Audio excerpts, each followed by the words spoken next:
Okay guys, so as you can see, I got my DJI Mavic 2 zoom, and today what I want to be doing with this is I want to change MILSIM in AIRSOFT to introduce an air element into it. So drones have been commonly getting used for reconnaissance in AIRSOFT, which is cool, but I wanted to come up with a way to safely take out players using drones from the sky. Now, this Mavic 2 zoom is actually perfect because it has a zoom camera, so even when I'm at 120 meters up I can easily see what's going on. It's got a lot of collision avoidance sensors built in all around it, front, back, up, down, all sides, 6 sides.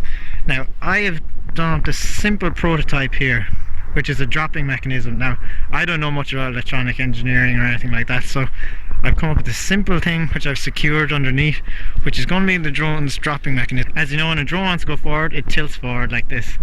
When it wants to go back, it tilts back. When it wants to turn, it yaws left or right. But it can also turn, it can also move left and right, sideways. So I can still fly around to my targets by yawing and move anywhere. And when I want to drop, I'll simply just do a quick sideways movement and it'll jerk the attachment loose. So here's a quick demonstration on the dropping mechanism. When you tilt to the side, it just falls. It's just simple. It might take a little bit of rocking to make this happen properly, but as you can see, it's very simple, works. Now my plan would be to 3D print this piece so it's smooth, not make it out of cheap cardboard, and to put maybe a plastic ring underneath it, which will slide off a lot easier. Now you might ask, what is the payload going to be? Well, I wanted something that would give a nice effect. So my payload is going to be this. It's a Nerf vortex ball, so it's got inbuilt whistlers. When this thing comes down, my god, you can hear it. It gives such an intimidating noise. But the best thing is, this is foam, nice and squashy. It doesn't actually hurt. Now, I might additionally put like a dishwasher sponge on the end of it to make it extra soft. But let me show you how this is going to look set up. So the plan is I'll be able to fly this in position at 120 meters max, because that's the max flight altitude you're allowed to fly. Look down, zoom in on my targets, using the crosshairs, trying to judge the wind. I should be able to drop this onto player's position, where it should in theory act like a grenade, so anyone within 5 or 8 meters will be taken out. So let's try this. Okay, so the home point has been updated. Please check it on the map. Now as you can see, I have a firmware update needed. Now what I'm actually going to do here is I want all my sensors on my drone to be turned off. The reason being is there's downward sensors. Now I have the payload attached to long strings, so that won't affect the downward sensors, but I'm actually going to flick this into sport mode, which will make sure all sensors are off and that payload won't affect with the drone, basically causing it to rise unnecessarily, thinking it's close to the ground all the time. So let's take off. Take off. Right, now I'm simply going to move my camera down. There's my payload. I'm just going to lift it slightly. So as you can see, it's lifted perfectly. Now I'm going to increase my altitude. I'm just going to do a test, right, up, down, left, right, everything's working. So okay, let's raise this up. As you can see now, it's above me. So I'm taking the drone up to a nice height and keep my height going up. So now you can see the wind.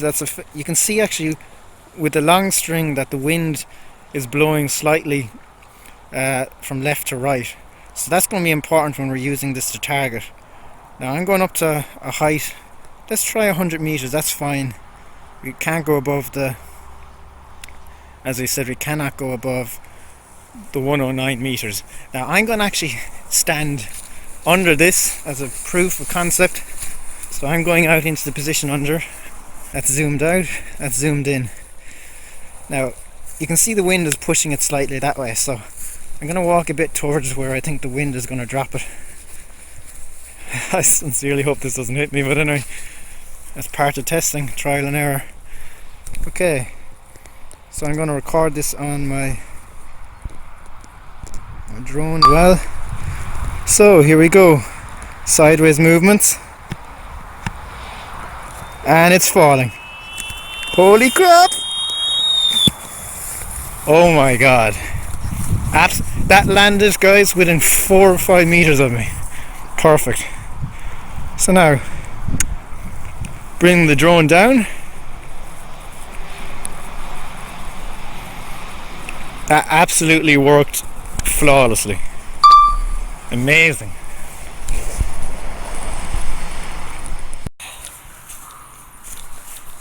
Okay, so guys, as you can see, I got my payload in front of me. It's attached to the drone. We're going to take off. I'm going to move out into the field out there, and I'm going to basically make sure that I position the crosshairs right over me, and I'm going to see when I drop it how close it comes to me. So without further ado, we're going to take off here now. Take off. So taking off, and I'm moving forward.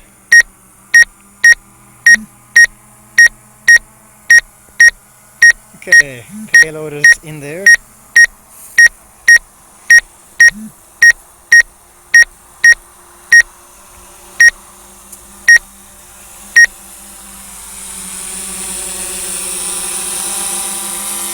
Okay guys, so now when I tilt my camera down, you can see payload is dangling underneath. So we're gonna raise up to height of 120 meters, which is a max allowable height in our due to aircraft flying zones, etc. And what I'm going to do here is I'm going to try and do a simple bombing run on that garage there that you can see to my right hand side, which is currently being built. So we're going to just test essentially, look, what's the accuracy on this thing. Now obviously you can see what way the wind is blowing there also. The dart is moving to the left.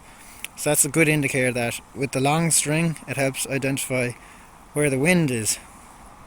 Now I'm going to stand very close to the garage too. Now as I said, when this thing lands it's fine. It doesn't hurt or anything like that. I've gotten hit with it fairly hard a few times. So we're coming close, so we're going to just drop that down to 120. There, shouldn't be going any higher than that. So now we'll move in position over the garage. Now because this is the DJI Mavic zoom, I can quite easily zoom in on my target. So as you can see there, that's me standing beside the garage, just moving onto that bit of wood. Gonna move into position. Now I have a feeling this is going to land slightly, as you can see, due to the wind, slightly left. So I'm going to move slightly to the right. Okay, and now I'm going to start to commence the drop.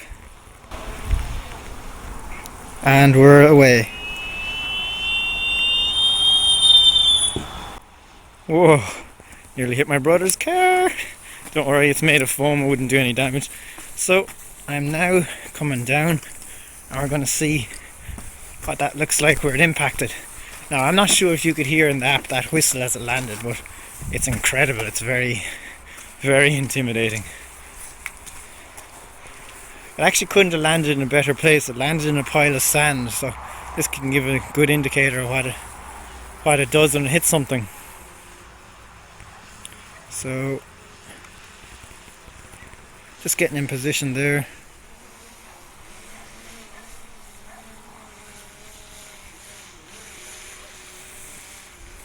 So you can see the dart now, it's in the centre of my crosshairs.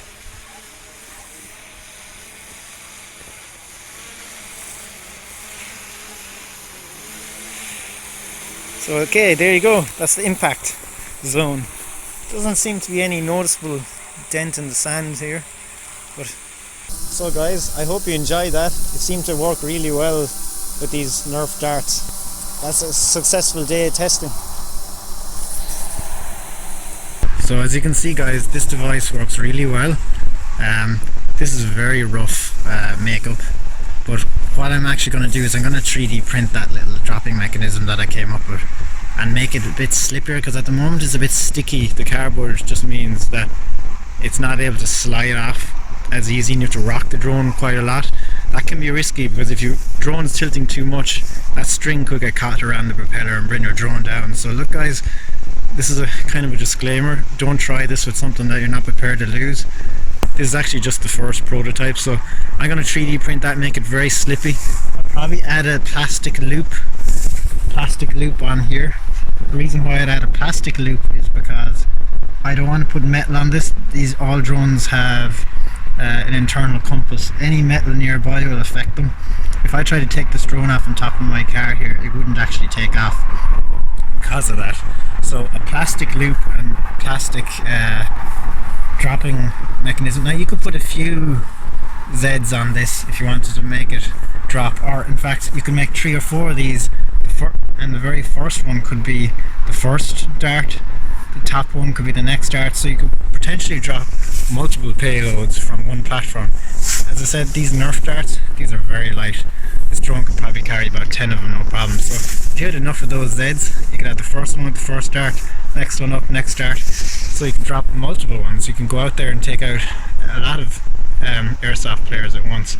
So the only final thing I'll do with this is, before we trial it in an airsoft game, is I'm going to be putting like a squishy soap sponge on the end of it, just to make it extra soft. It is pretty soft as it is. I've had this thing thrown at me a number of times, it doesn't hurt, so I mean, that's kind of it really. Simple as that.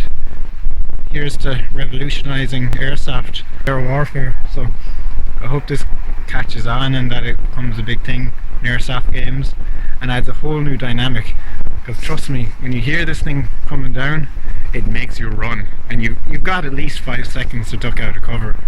So it's pretty cool. So when I make the final like clip-on 3D printed version, I might trial 3 or 4 darts, as I said, by making that Z thing longer. First one will be the first one, second one will be the second one, and yeah, just see how it goes. Yeah, cool. I hope you enjoyed this video, guys. If you like my channel, subscribe.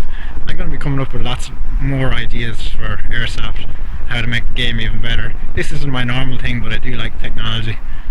So cool. See you again soon.